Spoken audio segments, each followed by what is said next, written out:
Coming to you direct from Silencer Shop Studios, home of the Glass Case of Emotion. SilencerShop.com, the easiest way to buy silencers online, period. Stand by for education, enlightenment, enjoyment, and entertainment. He's not here to talk about your feelings. He's not here to say what you want to hear. He's here to say what needs to be said. Ladies and gentlemen, and children of all ages, please welcome your host, the pimp hand of America, Professor Paul Markel. Hello and welcome back to Student of the Gun Radio. I'm your host, Professor Paul Markel, and I'm back. You didn't even notice, did you? All you cats and kittens out there in the Student of the Gun listening audience, did you know that all last week I was gone?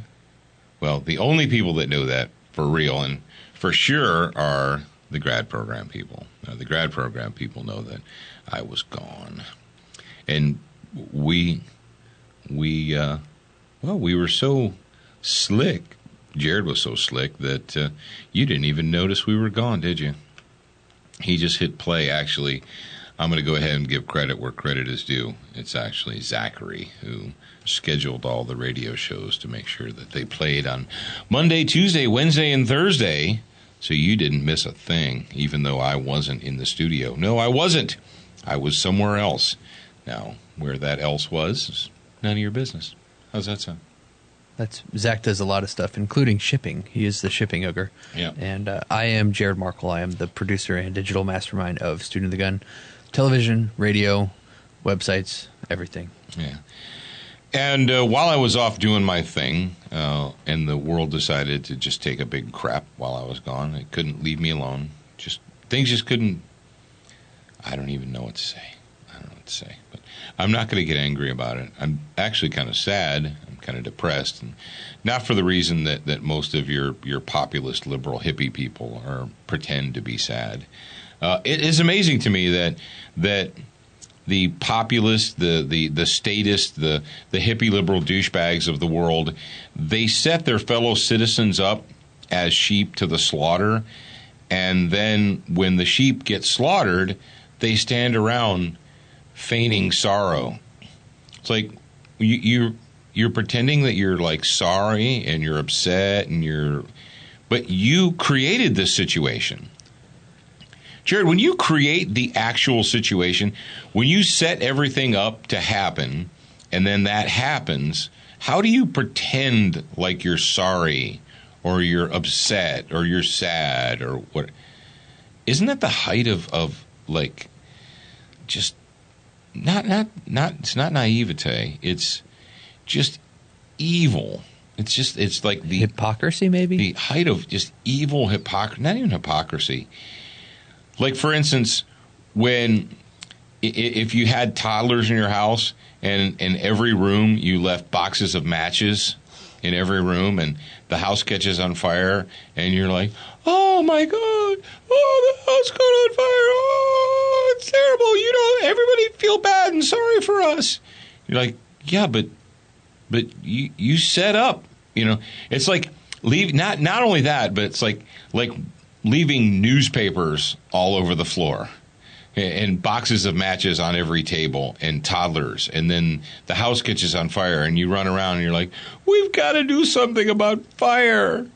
We have to stop fire. Fire is bad. We have to pass a law against fire. Fire kills people.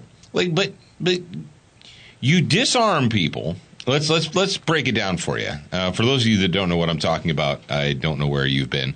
I was deliberately trying not to. I unplugged myself last week, and I couldn't get away from it because everywhere I went, it was on the television monitors everywhere and the radios. And I got into a shuttle to go from one place to another, and it was on the radio. And it's like, so you set up gun-free zones and you disarm people and you tell people that they shouldn't be armed and that it's the police job, it's a job of law enforcement, and you need to let the professionals and the authorities take care of it, and it's not your responsibility. And okay. And what else do you do? Well, we're going to import a bunch of dangerous psychopathic monsters into our nation as a sign of goodwill. And then we're going to take these dangerous psychopathic monsters and we're gonna intersperse them in every city in America. We're gonna put them all over. And then when these psychopathic monsters, when they do what it is they do, because they've been doing it for thousands of years, yes, literally thousands of years, the death cult known as Islam, since its founding, it was founded on death and destruction. It was founded on the principle that anybody who doesn't agree with you needs to be killed. And we do this. Dude, that's like I guess the better analogy would be to go out and find a rabid dog and then bring it home and like unleash it in your living room and it bites your kids. And you go out and you're like, someone needs to do something about rabies. And it's like, but hey, butthead, you brought the rabid dog into your house, and then it attacked your kid, and you're like, we need laws. We need a new law against rabies. It's not the dog's fault. Or I'm pulling analogies out of my rear end here, but seriously, that's like, or you bring a rabid dog into your house that attacks your kids and bites them, and then you want to pass a law like to punish the mailman because he was on the porch when the dog bit the kid or something. Like, I don't even know. Ladies and gentlemen, we're living in an upside down insane world. Really, we are. We import psychopathic monsters that we know, not based on supposition, and not based upon racism, and not based upon bigotry. No, we know based upon this crazy thing called history. This crazy thing called opening your eyes and paying attention to the world. We know that there is a group of people on planet Earth that are psychopathic monsters. But not all of them are like that. I know. Jared, do me a favor right now. I'm glad you brought that up.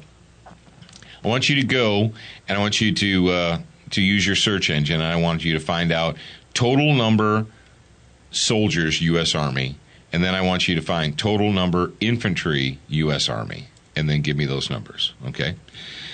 All right, ladies and gentlemen and children of all ages, this is Student of the Gun Radio. I am your host, Professor Paul Markle, and I'm really trying hard to keep it together today. Really am. A lot of my good Student of the Gun listeners, a lot of the people who've been here for a while and seriously get it, thank you. Thank you to all of you guys. Because people are like, well, what does Student of the Gun have to say? What does Paul have to say about Orlando?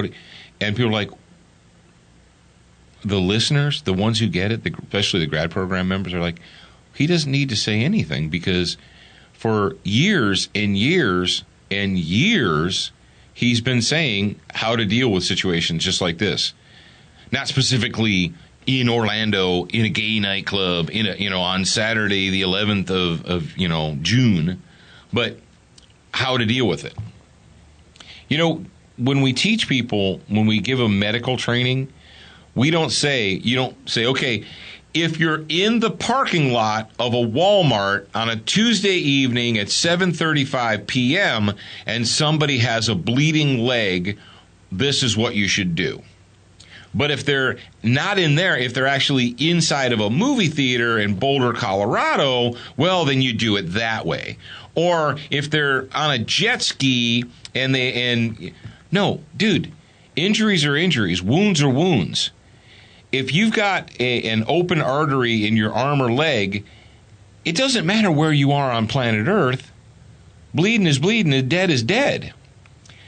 If I would treat you the same, I would apply the same treatment to you if you're bleeding on the streets of New Orleans or if you're bleeding in the sand in Iraq or Saudi Arabia or Kuwait or whatever.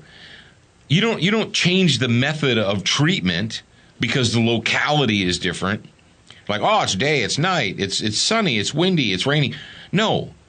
It doesn't matter whether it's a bar in Orlando or a movie theater in Colorado or a church in South Carolina or a business in California. It doesn't matter.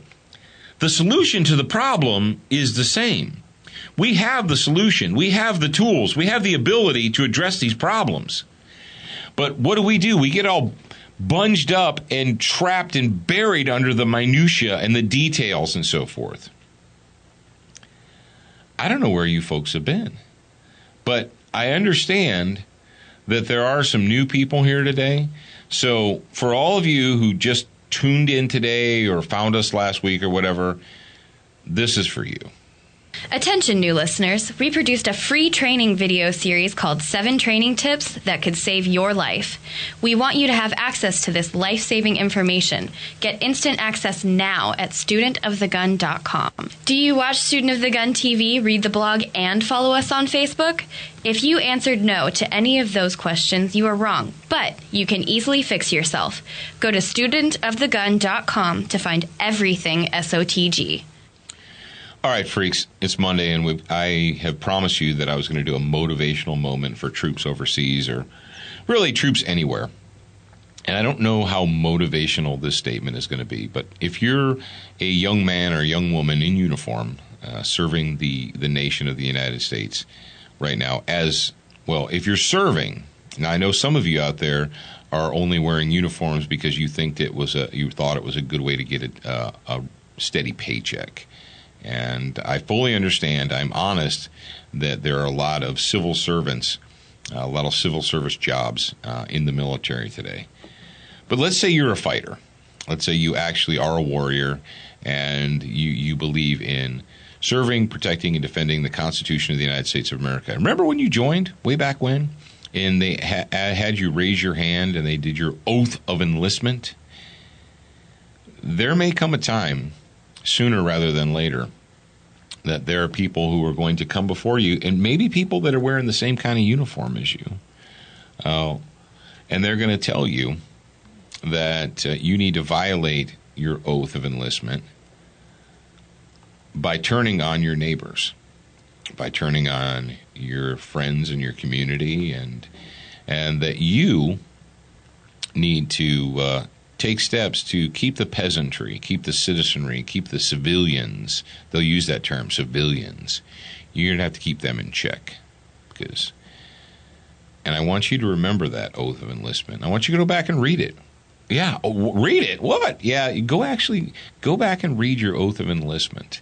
And then I want you to it said some crazy stuff about the Constitution of the United States of America. When I took the oath of enlistment, I had literal chills up and down my spine. I had goosebumps on my arms. That meant so much to me. I'd never forget it. I'll never forget where I was standing and what was going on and how proud I was. I thought my chest was going to explode from pride when I raised my right hand and I said the oath of enlistment. And I said, "So help me God."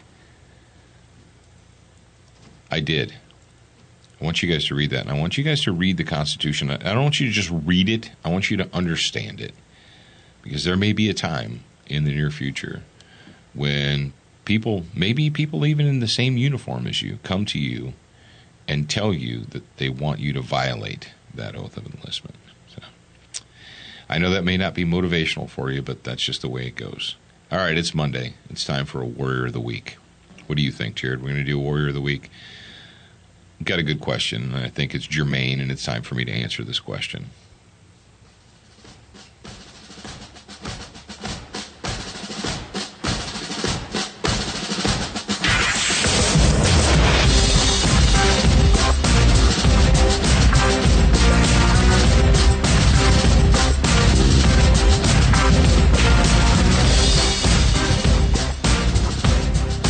Hi, Markles. This is Mike Zosik calling from Michigan. It's taken me a while, but I think I finally may have come up with a question that's worthy of Professor Paul. I hope to purchase my first AR soon and a suppressor to go with it. Given that I'll be shooting suppressed, is a gas piston system a better choice than a direct gas impingement operating system, or does it even matter? Thank you very much. Love your podcast. Keep up the great work. All right, Jared, tell him what he needs to do to get his free SWAT Fuel 9mm plus P. Hi, Mike. Thank you for calling in and asking the question. It was clear and concise, and it took approximately 36 seconds to ask it. So that is the ideal question for you guys that want to do it. Mike, I need you to email Alex, ALEX, at studentofthegun.com. Send her your name, your mailing address, your phone number, and include your email typed in the body. And also, don't forget, if you want to participate, call 682-207-7684. Or if you're a hip cat, if you're smart, if you're down with that, you just download the Student of the Gun mobile app to your iPhone or your Android phone. And on the mobile app, there's actually a Contact Us button. You just tap it, and then when it opens, it says Warrior of the Week. And then you tap that, and it directly calls us. It's crazy. Now, how much does it cost for to download the mobile app, Jared? How much? It's free. Oh, it's free for them because of our friends at Century Arms. Okay. Question. I'm thinking about buying an AR. Stop thinking and do it. If you guys, can you hear my voice right now? Jerry, can you hear my voice? Yeah. Is this thing on? Okay, this thing's on. The black carbon steel microphone is on. If you currently do not own an AR-15 style rifle, I want you to go out and I want you to seriously consider why you don't own one. Do you not own it because you just can't afford it? Okay, great. That's a legitimate reason. Do you not own it because you're just dragging the anchor and you're like, well, I'm thinking and I got the money, but I don't know. Blah, blah, blah, blah. Stop. Listen up, freaks. Things are going to get hot again. Things are going to get crazy again. If you're listening to the sound of my voice right now and you've been tossing around the idea of buying a black rifle, but you haven't done it yet, get your butt to the store and buy one. Right now, I don't know I haven't checked the prices this morning, but as of a week or so ago, ARs were A, more available than ever before, and B, less expensive than ever before. Now, to get to your piston versus direct impingement question, the answer for suppressors and silencers is yes and no. The great thing about a piston gun is it redirects where the gas goes. And rather than having the gas pushed back into the bolt carrier group, it's used basically as expended up front in front of the gun with the piston. Now, if you know anything about suppressors or shooting with silencers, often you have like a kind of an overpressure, and I say overpressure but it's not a dangerous overpressure. What will happen, and what has happened to me, is you'll feel, depending on the style of the suppressor and what have you, you'll kind of feel the gas coming back, or you'll feel extra gas coming out of the ejection port when you're using a direct impingement gun. But if you're using a gas gun, you may not feel that. Now, you may. My big thing, gas piston guns work fantastically well today. About 10 years ago, when the gas piston craze kicked off seriously, there were several manufacturers that jumped into it really fast because it was kind of a new and improved Tide thing, and there were problems with the guns. Today, I really believe that the vast majority of the problems have been worked out, and that you can get a gas piston gun that runs very, very well.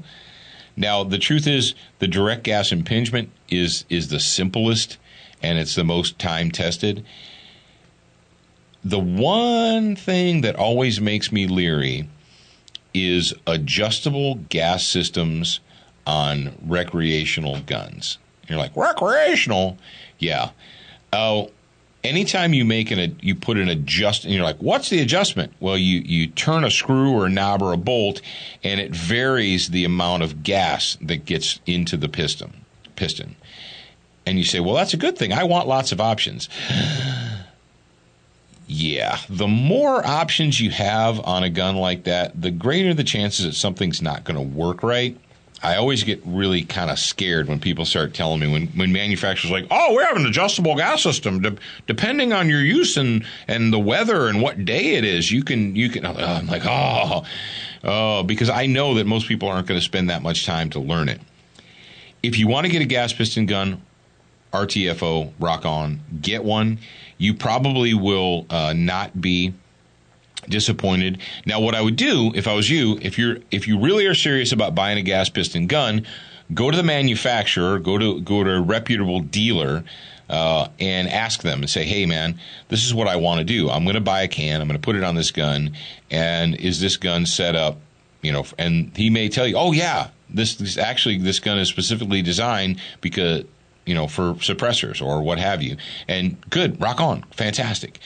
You are going to spend a little bit more money for a gas piston gun. You'll probably spend $100 to $150, maybe $200 more per gun if you buy a gas piston gun. But if money's not an issue to you, then drive on. But I will tell you this: a gas piston gun, a good gas piston gun today, should cost you around, I don't know, $1,000 or so. Because the DI guns are crazy cheap. I mean, there's people that are selling like stock strip models for $5.99. I saw one, a stripped, no optic, no sights model for $4.99 advertised online. That's crazy. And let me tell you what, brothers and sisters, those days are coming to an end quick, soon, and in a hurry. So get yourself a good gun. There's lots of guns out there. There's lots of manufacturers that make quality. Our friends at Spikes, Spikes Tactical, what's funny is they're victims of their own success. They're in the AR world, they're a relatively small company. Then they had a huge, monstrous hit with the Crusader rifle. But I respect what they do, and if you can get a gun from Spikes, I think you're not going wrong. Wouldn't you agree with me, Jared, on that? Jared's nodding his head, so. Yes, I would agree. All right. So thank you for your question, and make sure you send your email so you can get your 9mm plus P.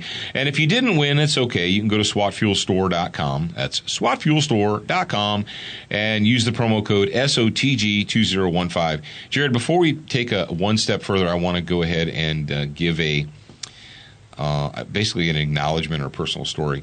I left here, which is sea level. All right, where we live, folks, ladies and gentlemen, is sea level. So pretty much everywhere we go from here is higher elevation. We can't help but go into – the only way we could not go into higher elevation is to go out into the ocean. But if you know anything about traveling, you know that when you travel that it can have an effect on your body. And the higher the elevation you go – the more of the effect, the more serious the effects of the environment are on your body. I've traveled to the mountains. I've traveled to, Aspen and basalt and snow mass and so forth out in the Rockies. I've actually gone over, I think it was like 11, 12,000, something like that, something crazy.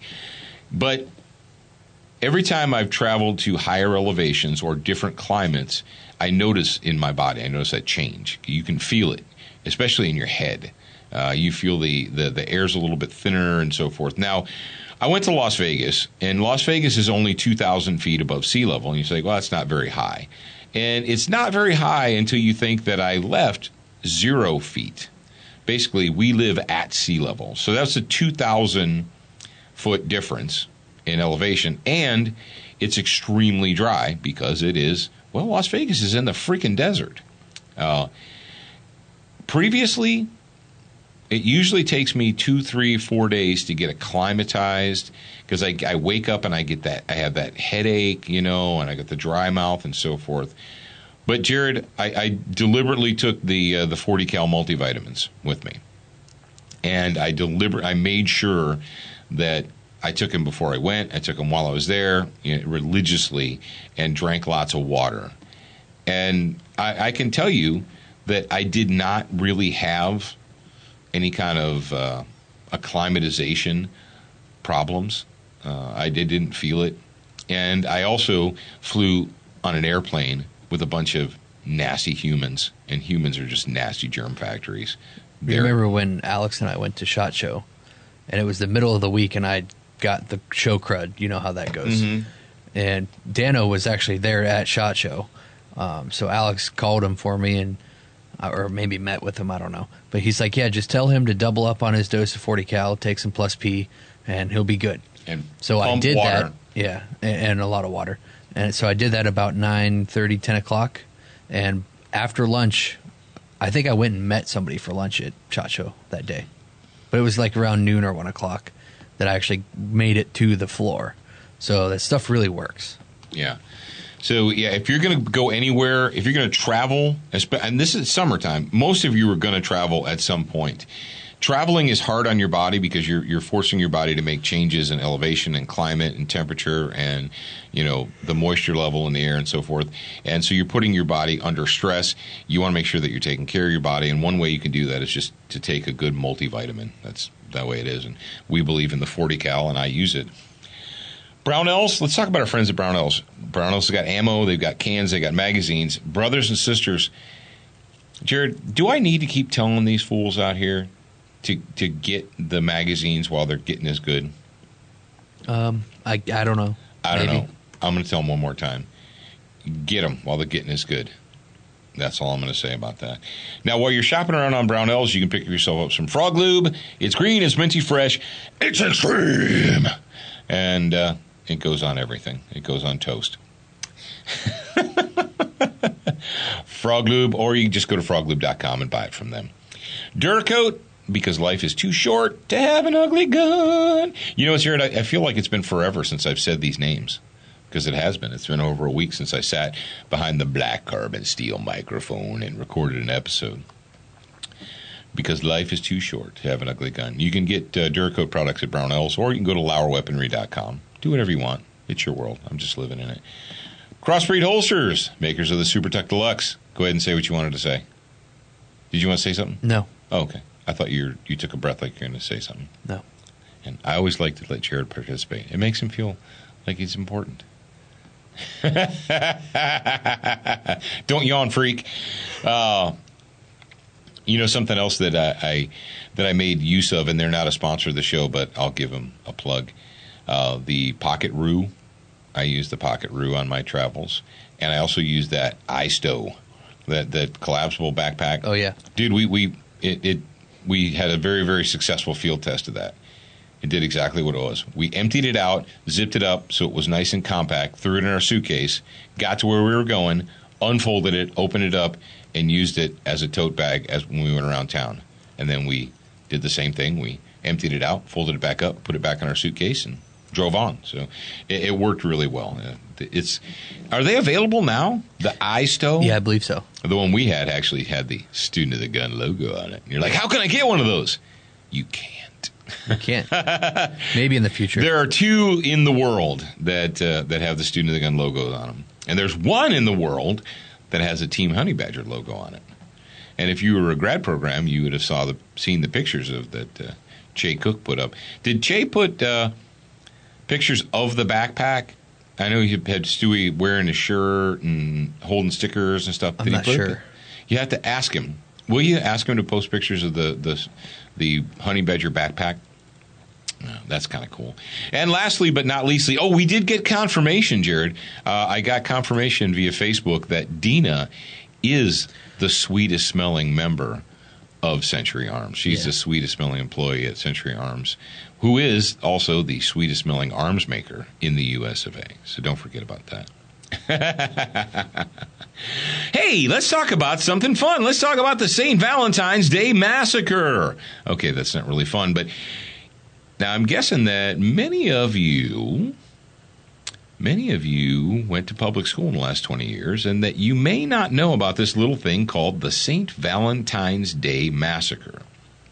Now, you may have heard of it as just the Valentine's Day Massacre, but it occurred in 1929, and I'm going to go ahead and I'm going to give you a little what for.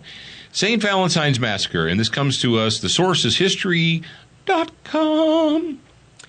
4 men dressed as police officers entered gangster Bugs Moran's headquarters on North Clark Street in Chicago. See, going all the way back to 1929, Chicago was a violent city. I guess it was even before. Jared, you know what? 1929 there were no Glocks and there were no AR-15s in 1929. There weren't even any AK-47s. How could there have been gun violence? I don't understand. I thought gun violence began with the invention of the AR-15. But let us continue. 4 men dressed as police officers entered the offices of Bugs Moran's headquarters on North Clark Street in Chicago. They lined up 7 of Moran's henchmen against the wall and shot them to death. The St. Valentine's Day Massacre, as it is now called, was the culmination of a gang war between rivals Al Capone and Bugs Moran. George Bugs Moran was a career criminal who ran the North Side Gang in Chicago during the bootlegging era of 1920s. That's right. The U.S. federal government, with the cooperation of a bunch of activist moms and a bunch of weak-willed, soy-fed manginas, they passed the 19th Amendment. It was the 19th Amendment, I'm pretty sure. And they outlawed alcohol. And what did that do in the United States? Well, what the 19th Amendment did, no, that wasn't it. The 19th Amendment was the right to vote. It was the 18th Amendment that was prohibition. Was it not? Hang on a second. Let me make sure. 18th Amendment was prohibition. 19th was the right to vote. Okay. Thank you. You don't have to yell at me now. So we created a situation where we gave organized crime more power than they ever had before in the history of ever. We gave them more power, and then we're like, hey, these gangsters are bad. We need to create law enforcement agencies to deal with these gangsters. We just made alcohol illegal. We need to come up with a federal authority to enforce this new illegal alcohol policy. Well, they did it. And, well, how did the gangsters get power? Well, they got power through money, because a 50-cent beer now became a $5 beer, or a dime beer became a $1 beer, or, you know, a 50-cent shot of alcohol now became a $4 shot of alcohol, and that kind of thing. So, and it was all tax-free because it was illegal. So what are the gangsters in Chicago are fighting over the bootlegging, right? You know, who's going to bring in the booze, who's going to sell the booze. They're fighting over typical gangster stuff, numbers and prostitution and all that. Well, Bugs Moran was a bootlegger in the 20s. He fought bitterly with Scarface Al Capone for control of the smuggling and trafficking operations in the Windy City. Throughout the 1920s, both survived several attempted murders. On one notorious occasion, Moran and his associate drove 6 cars past a hotel in Cicero, Illinois, where Capone and his associates were having lunch, and showered the building with more than 1,000 bullets. That's right. A $50,000 bounty was on Capone's head when that was the final straw. He ordered Moran's gang to be destroyed. On February 14th, delivery of bootleg whiskey was expected at the Moran headquarters, but Moran was late and happened to see police officers entering the establishment. Moran waited outside, thinking the gunmen inside his gunmen were being arrested in a raid. However, the disguised assassins were actually killing them. And you say, Paul, why are you telling me this? Well, I'm telling you this because this is 1929. Now, the St. Valentine's Day Massacre, 7 gangsters were gunned down by other gangsters in the St. Valentine's Day Massacre. But in the United States of America, every newspaper, from Anchorage, Alaska, to Miami, Florida, to Bangor, Maine, to Los Angeles, California, and everywhere in between, the newspapers ran with the headlines: Bloody Massacre, Massacre in Chicago, St. Valentine's, Gangland Violence, blah, blah, blah, blah, blah, blah, right? What did that do? It horrified, and today, I don't know if it's sadly or it's just a sign of the times, but today, if 7 gangsters were to die, most people probably wouldn't even notice. Most people wouldn't give it more than, it says, here we go. Almost every headline, the Chicago Tribune, the 7 slain in massacre of 7 in Moran gang, Chicago killers known, greatest crime war, Purple Gang in Detroit, calls Chicago police killers of gangmen, civic leaders, yada. The nation was shocked, and they were upset. and they were ripe for the plucking. Well, what was the 21st Amendment, ladies and gentlemen? The 21st Amendment was what? Well, the 21st Amendment, it repealed the 18th Amendment. So when booze was illegal, you needed a huge federal force to make booze stay illegal, right? You needed this alcohol and the Prohibition Agency, a bunch of feds, the whole thing with the untouchables and what have you. Well, what happens when the law making alcohol illegal and the enforcement agency whose job it is to make sure that no one drinks booze, what happens when booze is legal again? You don't need those people, right? Yeah, but we have thousands and thousands of federal employees. Never fear. We have a fix for you. Well, what happened in 1934, folks? The 1934 National Firearms Act, the first federal firearms act, right? The first big federal law to violate the Constitution and to crap on the Second Amendment. And how did they do that? How did they get your great-grandpa and grandpas, how did they get them to just shut up and let it happen? The St. Valentine's Day Massacre. Because they used, not only did they use handguns and revolvers, and I think there's a shotgun thrown in there, but somebody had a Tommy gun.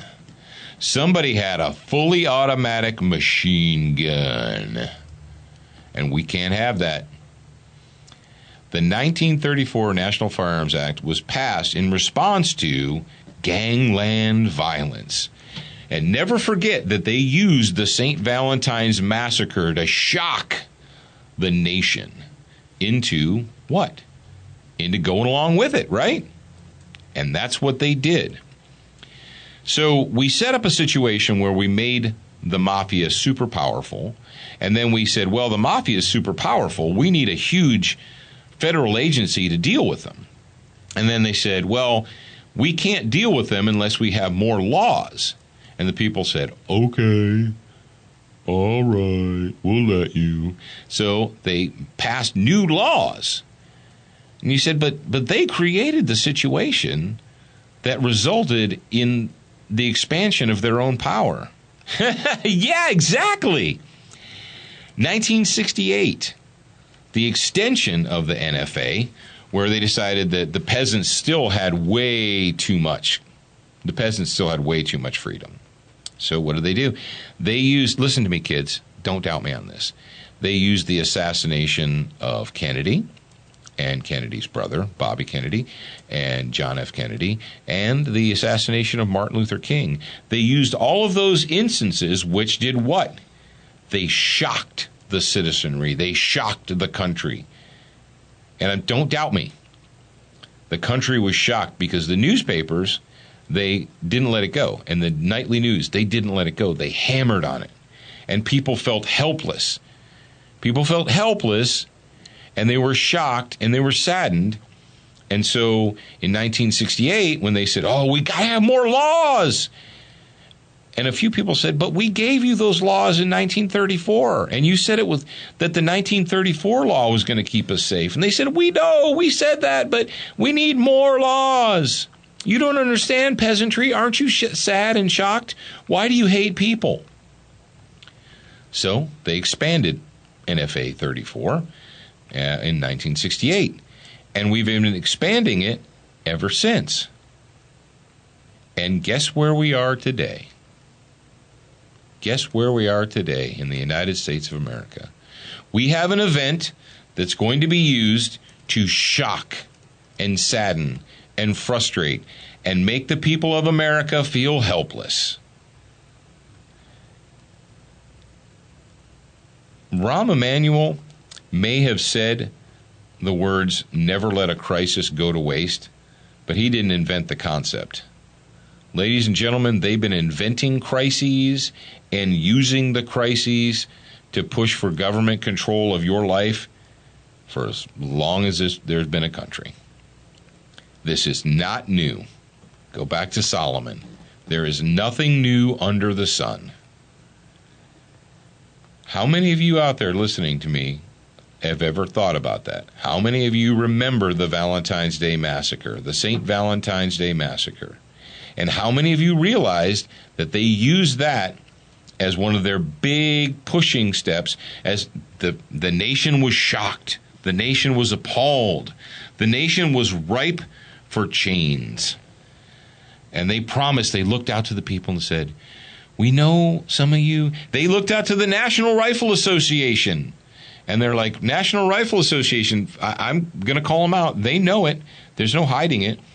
The National Rifle Association did not fight NFA 1934. Everybody was so shocked. Everybody had their reasonable hats on.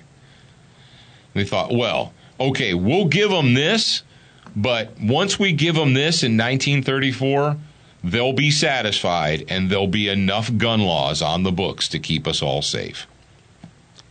There's never enough. The state never has enough control, and there will always be an excuse to punish the people. You're not really punishing criminals because criminals are criminals and they're going to get the guns anyway, but we need to punish the people. Folks, every time you hear or see something about Orlando, I want you to think Valentine's Day Massacre Part 2, 2016. All right, kids, remember, you're a beginner once, but you should indeed be a student for life.